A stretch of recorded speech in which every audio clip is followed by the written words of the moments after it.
What's up, y'all? This is Koski and Funday back at it once again. And we up here talking the story about the Ghanaian King. You know what I'm saying? Got this from Ghana Web.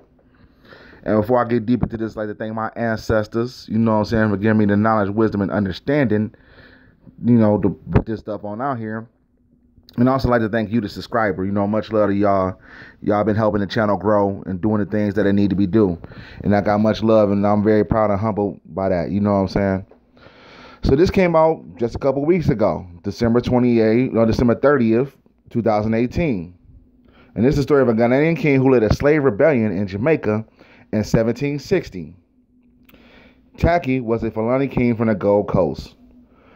Before finding himself a slave, working hours on end, and living in hard conditions on a frontier and plantation in Jamaica, Tacky was a Fulani king from the Gold Coast of now modern Ghana.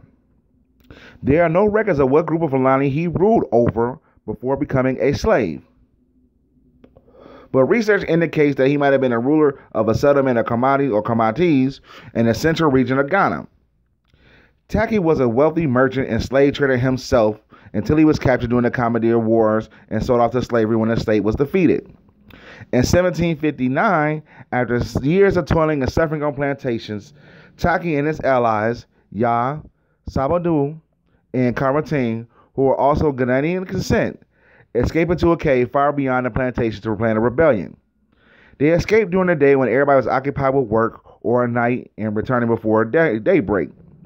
With full support from Queen Nanny, Tacky's plan was to defeat the British and all slave masters and create Jamaica as a separate, independent black colony.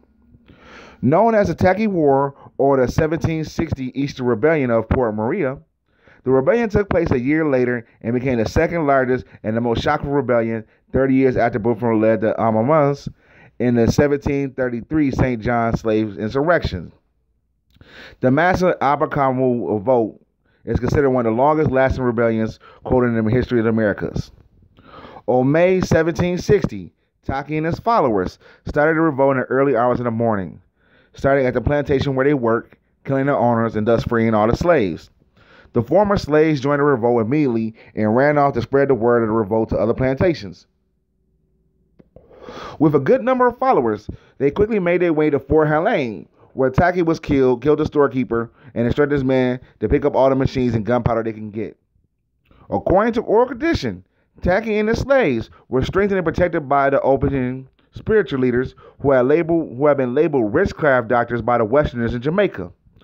The British commanded the Maroons and all their local army to fight Tacky and his men as well as kill any Ober leader. The killing of an Ober leader enraged Tacky and his men, who by now had an army strong close to 80 different groups and had taken control of the greater part of the land. Consequently, they killed several more plantation owners and white people before retreating to the bush to fight the Maroons sent by the white officials to stop the rebellion. The rebellion lasted until July, when Tacky was gunned down and killed. After he was shot, his head was cut and is placed in the center of town to indicate the rebellion had been stopped and the freed slaves and Tacky armor was now in danger. Despite his death, Tacky's military fought and hoping to realize his dream. Many slaves committed suicide to avoid capture. Others were recaptured and sold to different masters. By the end of July 1760, the British had reinforced the order and conducted a mass unmarked burial for all the slaves killed during the war. A waterfall close to the cave where Tacky and his men planned a revolt is named Tacky Falls and currently open to visitors. A school has also been named after the great enslaved Ghanaian chief who led a rebellion. As you see, there's the school right there, But this is stuff we got to talk about. These rebellions that's been held up. And also you see the British used the Maroons to get them. The British Army themselves couldn't handle them. They didn't know the land like that in Jamaica. So, as I said right here, the Maroons were sent in by white officials to stop the rebellion. So they used other blacks to kill off other blacks. And that's always been the plan of them. Because, when caskets are rolling in the white community, it has a detrimental effect on them. So they send a buffer group. In this case, it was the Maroons. So, hey, much love to this ancestor, who was a king. And he got caught up, but he never left his kingdom. He never let that king stuff, he never let the slavery bring him down. He always knew that he was a king and he had a purpose. You know what I'm saying? And that purpose was to die fighting than to live on his knees. Hey, this is Koski Funday, y'all. Much love. Subscribe to the channel and get his ancestors some credit, for doing what he had to do. To stand up, to even put his life on the line and draw down if he got to and put his life down. And that's gonna take a couple few good men to do all, and women.